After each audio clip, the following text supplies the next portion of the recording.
अपने आप को साधक स्वीकार करना अनिवार्य है। क्यों? तो श्री महाराज जी आगे बहुत सुंदर बात कहते हैं कि स्वीकृति के अनुरूप प्रवृत्ति सहज तथा स्वाभाविक होती है।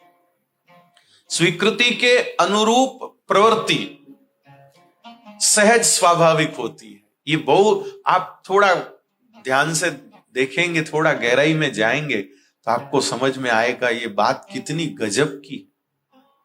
स्वीकृति के अनुरूप प्रवृत्ति, आप अपने आप को भगवान का दास मानिए तो सही। भगवान का दास मानते ही सच्चे दिल से मानिए भाई, हां आप अपने आप को भगवान का दास मानिए। आप में दैन्यता अपने आप आएगी। आप में अहंकार आ ही नहीं सकता अगर आपने अपने आप को भगवान का दास मान लिया। लेकिन हमने दास तो नाम रखा है खाली, फलाना दास फलाना दास। मन में तो थोड़ी थोड़ी मलकियत लिए बैठे, थोड़ा थोड़ा मालिकपना लिए बैठे, तो प्रवृत्ति वैसी हो ही नहीं सकती, फिर वो दास्यता आ ही नहीं सकती। जिसने अपने को दास मान लिया उसको क्रोध कैसे आएगा बताओ? नौकर को क्रोध करने का क्या अधिकार है बताइए? मालिक क्रोध करने का हक रखता है, नौकर किस पे गर्जे है?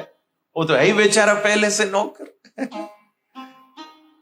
जो किसी भी चीज में नौ कर ही नहीं सकता, उसको सब में यस ही करना है तो वो उसका क्या है?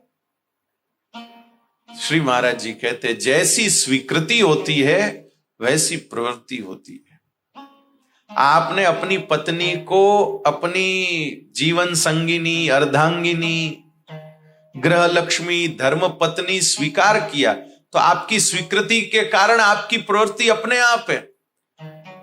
आप बाजार में जाते हैं, कोई उनके लायक चीज दिखती है तो भले ही लेवे ना लेवे, पर मन में अपने आप आता है कि हाँ ये चीज तो उसके लिए ले जाए तो अच्छा है। आप कुछ खाते हैं तो आपको उनकी स्मृति होती है, आप उनके लिए सोचते हैं। ऐसे मतलब प्रवृत्ति अपने आप बनती, किसी को कहना नहीं पड़ता।